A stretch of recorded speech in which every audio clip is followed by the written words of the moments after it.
Hi and welcome back to my second video. This video has to do with a certain group of companies that are wildly successful, that are making money galore, and they have advantages that you and I don't have, or they have advantages that you and I have, but we haven't put them to use. So therefore, we're not benefiting from it. What I mean by that is banks. If we take a look at how a bank works, a bank is privately owned. A bank receives residual income via the loans they make. In other words, they receive monthly payments. A bank charges compound interest on the loans that they do make. And they also utilize time as leverage to receive a lot more money than they loan out. For example, you have a mortgage. Let's say you buy a property and you take out a mortgage. A mortgage is, let's say, $300,000. 5.5 interest rate, 30 years, your payment. I don't have a calculator with me and I'm driving, so I'm just sort of making the number up. Let's say it's $2,000. But if you multiply 2,000 times 360 months, which is a year, you'll realize that the total amount you're going to pay in 30 years is roughly 2.5 times what the property costs. So if the property costs $300,000, you're going to end up paying $6. You're going to end up paying about $775,000 to $825,000, depending how long you take to pay the loan and how you pay it off. Those extra payments, if you deduct this, let's say $775,000, you deduct $300,000, which was what the property cost, you're left with $475,000 that you paid in interest, and that's compound interest over the life of the loan. So I kind of thought about this, and I said, wait a minute. The reason a lot of people don't make any money is because they don't have a business. They don't own anything like the bank. So that's number one, ownership. Number two, since they don't have a business, they can't gain residual income because they can't sell anything. They can't provide anything. Number three, they don't receive any income, or they can't receive more than they paid because they don't charge the power, or they don't utilize the power of compound interest to their benefit. And as time goes up, they don't build anything because they don't have a business, they can't sell anything, or they haven't sold anything, and therefore they never build wealth. And so I was thinking about that part, and then I realized that, wait a minute, not only do banks also get ahead because of ownership, leverage, residual income, but because banks also utilize what's called the printing of money out of thin air. Now, what do I mean by that? Banks usually create more money to loan out than actually came in. In other words, I deposit $1,000. The bank is only required to keep 10% of that, meaning $100 in the bank in case I come back for withdraw. But then they can loan out those $900 to somebody else. That somebody else takes out those $900, they deposit into their account for later use. That second bank now keeps $90 and loans out $810. And this trickles down all the way down, where those first $1,000 that were deposited actually created about $5,500. And they only kept 10% in deposits. That's called fractional reserves. which is actually printing money out of thin air.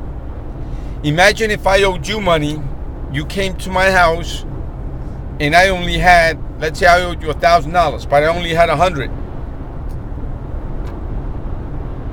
But you wanted your money right then and there, and I went inside, and because I had a printer, I took the $100 and printed another 10. Would you take my money? Of course not. That money is worthless. But yet, the central banks and the Federal Reserve Bank prints money all the time. And the Federal Reserve Bank is a cartel that is owned by the other 12 central banks, which are in turn owned by the richest 2% of families in Europe. So when you actually look at it, we're using somebody else's money. Not only that, but the Federal Reserve Bank takes that money that they print out and loan it to the government, to the US government, and loans it to other central banks throughout the world. And they get to charge an interest on money that costs them nothing to print. And on top of that, the money they loan out plus the interest is guaranteed by the US government.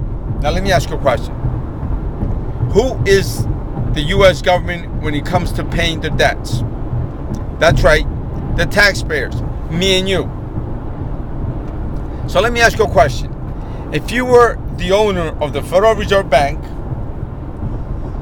if you had a monopoly to print money,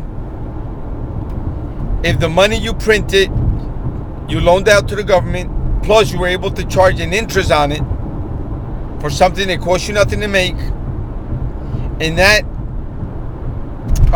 loan and the interest were guaranteed by the US government, how much would you print?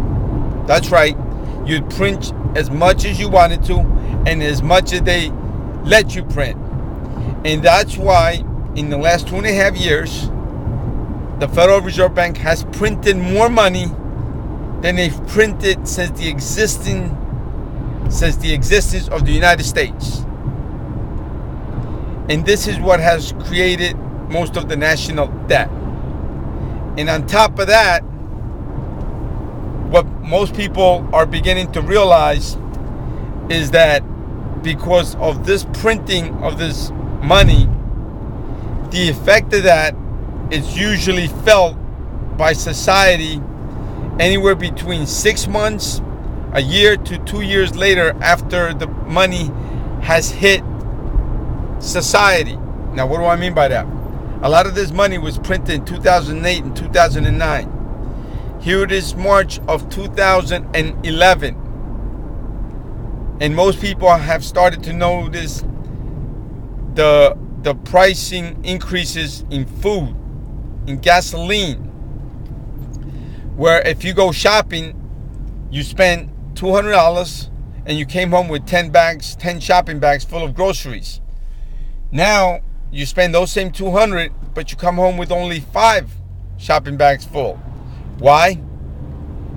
Because producers are charging more for their products, and those that haven't raised the price have put more air into the bag of potato chips or have changed the packaging so that it's the same size, but it has a false bottom where you get less than you were getting before.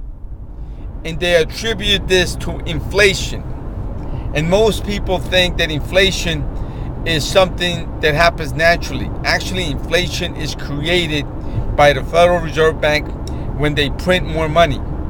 The more money they print, the less your money is worth. The less your money is worth in your account, the less your money is worth that you have in your pocket, the less money is worth that you have in your investments, etc., etc., etc.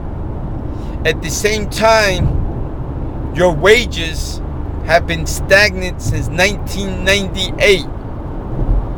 So most people, not only are they paying more but their wealth that they had accumulated is being siphoned out of the back door through the fact that the Federal Reserve Bank keeps printing more money, and therefore your money is losing its value. It's losing its value to the point where gold was in 2002 was somewhere around $220. Here it is, April of 2011. An ounce of gold is $1,450. So my point of making this video is to share with you that not only do you need, as I mentioned in the first video, create your own business, and the main reason you need to create your own business is that you need to stop trading time for money. As an employee, you're trading time for money. You want more money, you got to work more hours.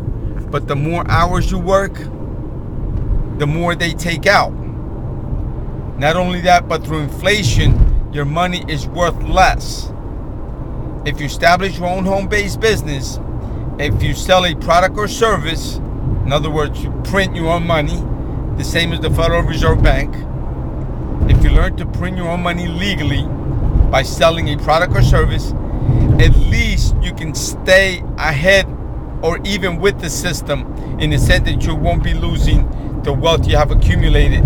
And if you come up with a good product or service that solves a need, you may even be able to get ahead of the system and increase your wealth. Anyway, once again, I hope you see the point of this video is to show you how Wall Street, banks, and major corporations get ahead because they're able to print their money legally, meaning that whatever product or service they charge for, they not only get their cost back, but they also make a profit, a healthy profit. The next video has to do with something that I also know is very dear to your heart, and that's saving money on taxes, which is something that I feel a lot more people need to do or become aware how to do it. So if you get a few minutes, please go ahead and take a look at that video. Now, that's the next video that is right below this one. Take care, and I'll see you then. Bye.